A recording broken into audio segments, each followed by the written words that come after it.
बिस्मिल्लाहिर्रहमानिर्रहीम। अस्सलामुअलैकुम। दरबारी टीवी यूट्यूब चैनल पर आप सबको खुशामदीद कहते हैं। मेरा नाम सलोनी है। हम लोगों के हालात बहुत ही बुरे थे। हम बहुत गरीब लोग थे। रेलवे के पास बस एक कच्ची आबादी में हमारा एक छोटा सा घर था। मेरी माँ इस दुनिया से जा चुकी थी और मेरे बाप ने दूसरी शादी की थी जब मैं बहुत ही छोटी थी। मेरी सौतेली माँ का नाम इशरत था। वो बहुत ही ज़्यादा खूबसूरत थी, लेकिन उसके यहाँ बच्चे नहीं हो सकते थे, इसलिए उसने मेरे बाप से शादी की थी। वो भी गुर्बत से बहुत तंग थी और हमेशा मेरे बाप को ताने देती रहती थी। कहते हैं शादी के बाद बीवी या शोहर के रंग में रंग जाती है या फिर शोहर बीवी जैसा हो जाता है। मेरे बाबा के साथ यही मामला हुआ था। वो बिल्कुल मेरी माँ की तरह हो गए थे।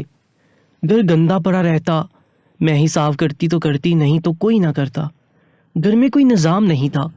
रोज़ खाना नहीं बनता था।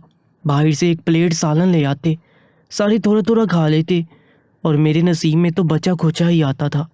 कपड़े मेरी माँ रोज़ नहीं धोती थी। जब सबके पहनने के कपड़े ख़त्म हो जाते तो वो कपड़े निकाल के बैठ जाती और आधा काम मुझसे ही करवा लेती। बर्तन पड़े होते तो पड़े ही रहते थे।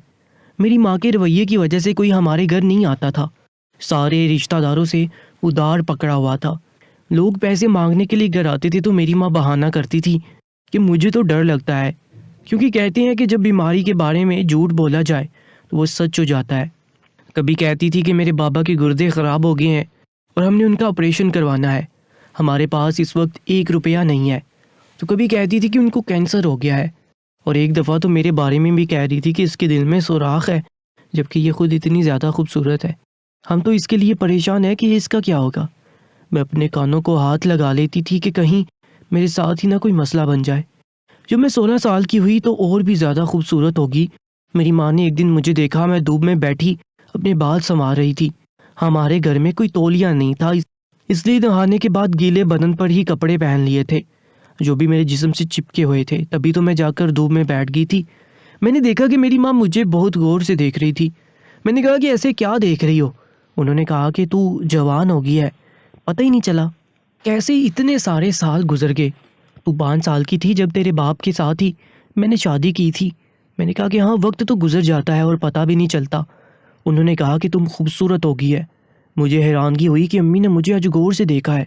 उन्होंने कहा कि आप मेरे लिए कोई रिश्ता भी तलाश करना पड़ेगा। तो जवान और ख़ूबसूरत है, घर में नहीं रख सकते, नहीं तो तेरी जिम्मेदारी भी उठानी पड़ेगी। मैंने कहा कि मुझे शादी का कोई शौक़ नहीं है, बाकी आप लोगों की जो मर्ज़ी होगी मुझे मंजूर होगा। मेरी माँ ने कहा कि तू मेरी प्यारी बेटी है, अल्लाह ने मुझे तो औलाद नहीं दी, मैंने हमेशा से ही तुझे अपनी बेटी समझा है। वो मेरी सौतेली माँ ज़रूर थी और लापरवाह थी, उसे घरदारी की कोई परवाह नहीं थी, लेकिन उसका रवैया मेरे साथ इतना बुरा नहीं था। उसने कभी मुझ पर हाथ नहीं उठाया, कभी बेझक डांटा नहीं।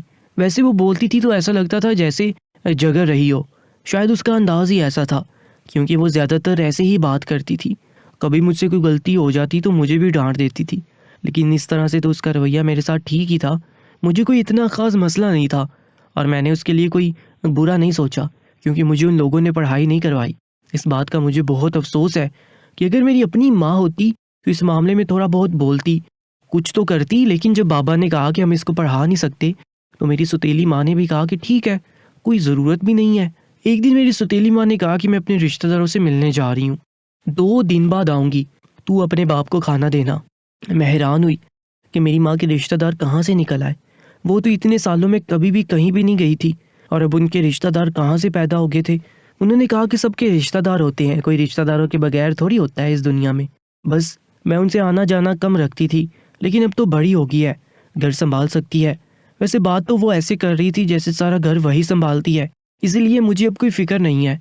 मैं आराम से 2 दिन रहकर आऊँगी। अपने बाप को बता देना, मेरे बाबा रात को घर आते थे, थोड़ी बहुत मेहनत मजदूरी करते थे। जब वो घर आए उन्होंने पूछा माँ कहाँ है, तो मैंने कहा कि अपने रिश्तेदारों से मिलने के लिए गई है, 2 दिन के बाद आएगी। जो पैसे आपने खर्च के लिए दिए थे वो भी साथ ले गई है। मेरे बाबा जान हैरान रह गए। उसने कहा किससे पूछ कर गई है? मैंने कहा कि मुझसे तो पूछ कर नहीं गई, बाबा मुझसे थोड़ी ना कोई बात पूछ कर गई है, वो तो चली गई है, पर कह रही थी कि 2 दिन में वापस आ जाएगी। तो बाबा ने कहा कि उसके वो जलील और घटिया रिश्तेदार बिल्कुल भी अच्छे नहीं लगते हैं। वैसे मेरे बाबा का मेरी माँ के साथ रवैया ऐसा ही था। 5 साल की थी जब मेरी माँ इस दुनिया से गई। लेकिन मुझे सारा कुछ याद था। इतना तो याद था कि माँ और बाबा हमेशा झगड़ा ही करते रहते थे। मेरी माँ दोबारा से उम्मीद से थी और बच्चे को पैदा करते हुए दुनिया से चली गई। बच्चा भी नहीं रहा और माँ भी चली गई। मेरी खाला मुझे सब कुछ बताती थी।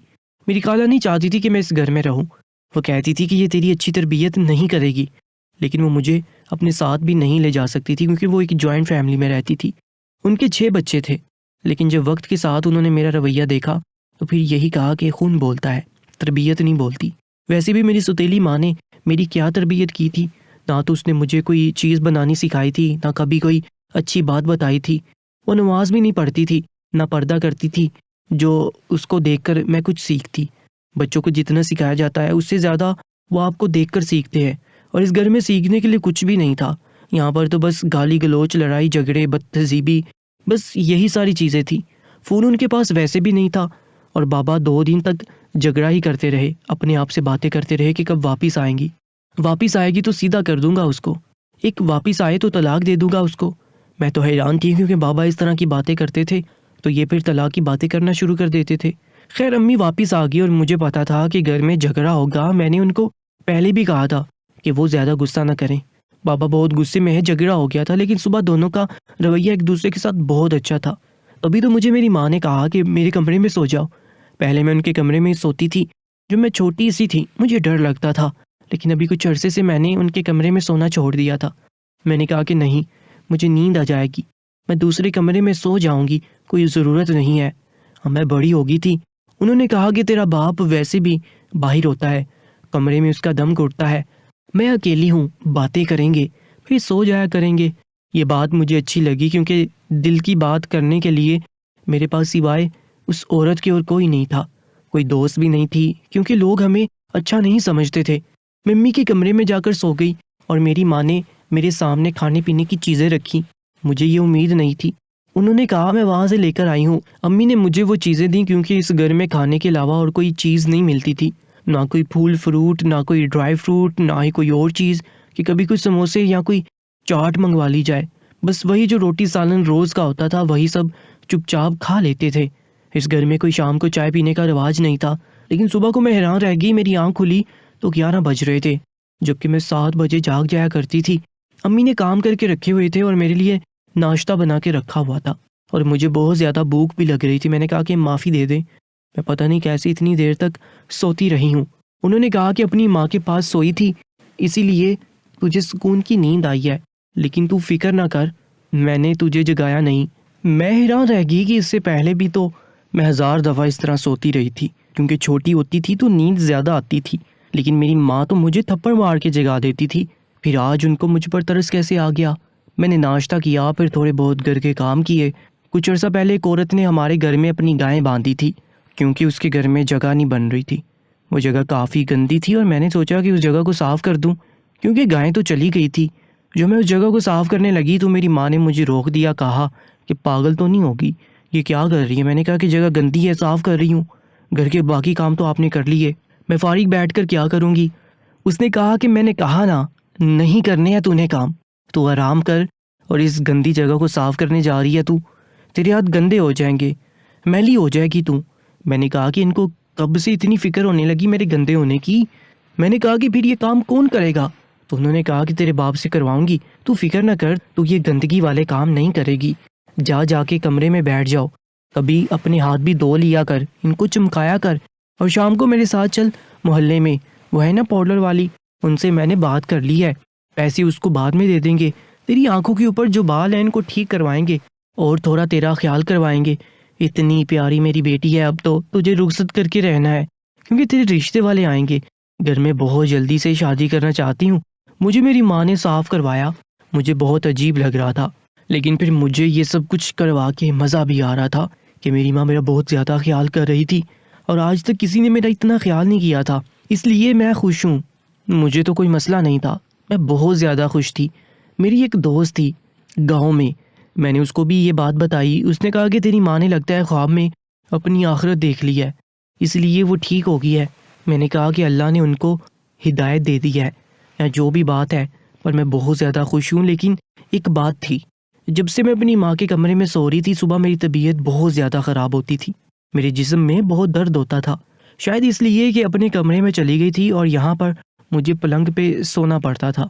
मैंने ये बात अपनी माँ से की कि मैं वापस अपने कमरे में सो जाती हूँ, तो मेरी माँ ने कहा कि इतना सा मसला है तो अपनी चारपाई लेकर कमरे में आ जा। तो मैं अपनी चारपाई लेके कमरे में आ गई।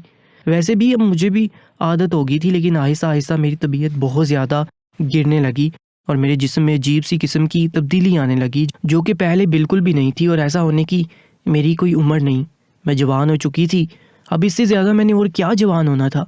मुझे कुछ गड़बड़ लगना शुरू हो गई थी, क्योंकि हमारे घर में भी कुछ चीज़ें अजीब होने लगी थी। इतनी बड़ी बड़ी तब्दीलियाँ एक साथ आ गई थी, ये कोई छोटी बात नहीं थी। पहली तब्दीली मेरी माँ का रवैया और दूसरा घर के हालात, जो बहुत ज़्यादा बेहतर हो गए थे। जैसा कि मैंने पहले बताया कि घर में खाने पीने की किसी को फिक्र नहीं होती थी, लेकिन अब तो हम महीने का राशन उठाते थे। मेरे बाबा मुझे पहले बेटी कहा करते थे, लेकिन मेरे बाबा मुझसे कुछ दूर हो गए थे। पहले मैं उनको सलाम करती तो मेरे सर पर हाथ रखते थे, आजकल वो मेरे सर पर हाथ नहीं रखते थे। अजीब बात थी कि मेरी माँ मुझसे इतनी मोहब्बत कर रही थी और मेरा सगा बाप मुझसे दूर हो रहा था। मुझे कुछ समझ नहीं आ रहा था क्या हो रहा है। एक दिन मैंने अपनी माँ को कहा कि मेरी टांगों और कमर में दर्द होता रहता है, मुझे किसी डॉक्टर के पास ले जाएं। उसने बात ही बदल दी, कहा कि देख मैं तेरे लिए क्या लाई हूँ। तो मेरे लिए बाज़ार से मेरे लिए नया जोड़ा और जूते लेकर आई थी। मैं बहुत ज़्यादा खुश हो गई। मेरी दोस्त की अम्मी दाई थी, उन्होंने कहा कि बेटा ऐसी लग रही है जैसे तुम्हारी शादी हो गई है। मैंने कहा कि मैं मोटी हो गई हूँ। इसीलिए उन्होंने कहा कि नहीं, सिर्फ मोटा होने की बात नहीं है, तेरे जिस्म को देखकर ऐसा लग रहा है जैसे कि तू शादीशुदा है। मैं परेशान हो गई, मुझे बहुत अजीब सा महसूस हो रहा था। मुझे ये सब सुनने की उम्मीद नहीं थी, मैं परेशान थी कि क्या होगा। अगले दिन अपनी माँ को मोहल्ले की एक औरत से बात करते हुए सुना। मेरी माँ ने कहा कि अब इससे शादी कौन करेगा, इसकी शादी नहीं होने वाली है, भूल जाओ इसकी शादी। मैं हैरान थी कि एक तरफ तो मेरी माँ मुझे कहती थी कि अपना ख्याल रखो, मुझसे घर का कोई काम नहीं करवाती थी कि हमारे हाथ पांव गंदे हो जाएंगे, और हर हफ्ते मुझे पार्लर ले जाती। और यहाँ पर इस औरत को ये कह रही थी कि मैंने इसकी शादी नहीं करनी है। ये क्या बात थी, ये सब नॉर्मल नहीं था। अब मुझे बहुत फिक्र हो रही थी। मेरी माँ इतनी अच्छी नहीं थी जितनी अच्छी बन रही थी। इसका मतलब है कोई ना कोई गड़बड़ ज़रूर थी, मुझे पता लगा कर ही रहना था। मेरे लिए सब कुछ आसान नहीं था। मैंने अपने दिमाग में सारी चीज़ों के बारे में सोचा। मेरी माँ का रवैया मेरे साथ अचानक क्यों बदल गया? क्या मेरी कोई नौकरी लग गई थी? मैंने तो उसको कुछ नहीं दे रही थी, और ये औरत तो बिना फ़ायदे के कुछ भी नहीं करती थी। और मेरे बाबा क्यों मुझसे दूर हो गए थे? मेरा ऐसा ख्याल रखा जा रहा था जैसे मैं बलि की बकरी हूँ और मेरी बलि चढ़ाने लगे हैं। मुझे लगा कि शायद मेरी माँ मेरी शादी किसी बड़े आदमी से करवाएगी और उससे पैसे लेगी, लेकिन इस तरह भी मुझे कोई मसला नहीं था कि अगर पैसे लेते हैं तो उसका अपना मामला था। मेरी शादी हो जाती तो मैं उसके घर से निकल जाती, लेकिन वो तो सबको ये कहती फिर रही थी कि मैंने उसकी शादी नहीं करवानी। फिर ये सब कुछ क्या था? जो कुछ भी था ठीक नहीं था, कोई ना कोई गड़बड़ थी। एक दिन मैंने अपनी दोस्त की बात मान ली। मैंने अपनी माँ को कहा कि मैंने खाना खा लिया, लेकिन खाना फेंक दिया और रोज़ की तरह सोने की एक्टिंग करने लगी। मेरी माँ मेरे सामने रोज़ तो सो जाती थी कि जैसे मैं सो गई हूँ, तो वो भी सो गई है। लेकिन आज वो सोई नहीं थी, बल्कि मेरे सराहने बैठी किसी से फ़ोन पर बात कर रही थी। मेरी माँ किसी से फ़ोन पर बातें कर रही थी और अजीब बातें कर रही थी। नहीं नहीं, इसको मत भेजो, इसको पहले ही भेजा था, वो बड़ा बदतमीज़ है। यूं भी तो नहीं करना ना, मुर्गी के अंडे खाते हैं, मुर्गी को ज़िबा नहीं करते, वो तो बड़ा जानवर किस्म का इंसान है। नहीं, उसको नहीं, किसी और को भेज दो। पता नहीं किसको भेजने की बात कर रही थी। आधी रात को हमारे घर में किसी ने आना था। मेरी माँ किस किस्म की बातें कर रही थी, मुझे बहुत अजीब लग रहा था कि वो किसी से पैसे की बात करने लगी। इस दफ़ा तो इतने पैसे लूँगी क्यों? क्या हो गया? लड़की मेरी 16 साल की है, कोई बूढ़ी औरत तो नहीं है। अरे आपसे थोड़ी ना हम लोग बहस करेंगे, आप तो हमारे ख़ास ग्राहक हैं। बेहोश होती है तो क्या हुआ, लड़की मरी तो नहीं होती। शायद मुझे बात समझ आ रही थी और मैं बुरी तरह घबरा रही थी। थोड़ी देर के बाद मेरा बाप भी कमरे में आ गया। उसने कहा कि आहिस्ता बोलो, मोहल्ले वालों को पता चल जाएगा। अम्मी ने कहा कि यहीं पर बैठकर ये काम हो सकता है। मैं क्या करूं? बातें नहीं कर रही हूं, कोई वक्त की बर्बादी तो नहीं कर रही हूं। मेरा बाप भी अपना सर पकड़कर वापस चला गया। थोड़ी देर के बाद मेरी माँ कमरे से चली गई और कोई कमरे में दाखिल हुआ। जो मैंने देखा कि मेरे कमरे में एक गैर मर्द खड़ा है, तो मेरी आंखें खुली और मैंने चिल्लाना शुरू कर दिया, और वहाँ पर जो गुलदान पड़ा था वो शख्स के सर पर दे मरा। वो वहीं पर बेहोश हो गया। मेरी माँ हैरान रह गई, कहने लगी कि तुमने तो बंदे को मार डाला। मैं वहाँ से भागकर अपनी दोस्त के घर चली गई और उसके बाप के साथ फ़ौरन पुलिस स्टेशन गई। उनको सारी कहानी जाकर बता दी। वो लोग भी हैरान रह गए। दरअसल कहानी ये थी कि मेरी माँ ने जब मेरी खूबसूरती देखी तो वो पागल हो गई थी। क्योंकि वो मेरी अपनी माँ ही नहीं थी, ये सब कुछ मेरे साथ कर सकती थी। इसके बाद उसने मुझे इस्तेमाल करना शुरू कर दिया। वो मुझे बेहोश कर देती थी और रात को मुझे खाने की कोई ऐसी चीज़ दे देती जिसमें नींद की दवा होती थी। मेरी ज़िंदगी बर्बाद हो गई। मुझ पर सबसे बड़ा जुल्म हुआ था। मैंने अपने बाप के ख़िलाफ़ भी रिपोर्ट करवाई, क्योंकि वो भी तो इसमें मुलविस था। ये तो मेरी सुतीली माँ थी, लेकिन मेरे सगे बाप ने भी, उसने मुझे बख्शा नहीं था। मुझे वहाँ से दारुल अमान भेज दिया था, क्योंकि मेरा कोई भी नहीं था। मैं वहीं पर रहती हूँ और अपने हाथ से कमा कर खा रही हूँ। पता नहीं मेरी ज़िंदगी में आगे क्या होने वाला है, लेकिन मैं इस दोज़ख से निकल आई हूँ। सच कहते हैं कि जिनकी माँ नहीं होती, दुनिया उनको कहीं का नहीं छोड़ती, क्योंकि जैसे माँ अपने बच्चे की हिफाजत करती है, वैसे कोई नहीं करता। बाप की नीयत भी बदल सकती है, लेकिन माँ की मोहब्बत जैसी कोई मोहब्बत नहीं होती। आज मुझे अपनी माँ की बहुत याद आती है, बहुत याद करती हूँ उसको। दोस्तों, आज की इस सच्ची कहानी के बारे में अपनी कीमती राय से हमें ज़रूर आगाह कीजिएगा, और ऐसे ही सच्चे वाक़ियात के लिए हमारे यूट्यूब चैनल को सब्सक्राइब कर लीजिएगा। इंशाल्लाह मुलाकात होगी एक नई कहानी के साथ। अपना बहुत ज़्यादा ख्याल रखा करें। तब तक के लिए अल्लाह निगहबान।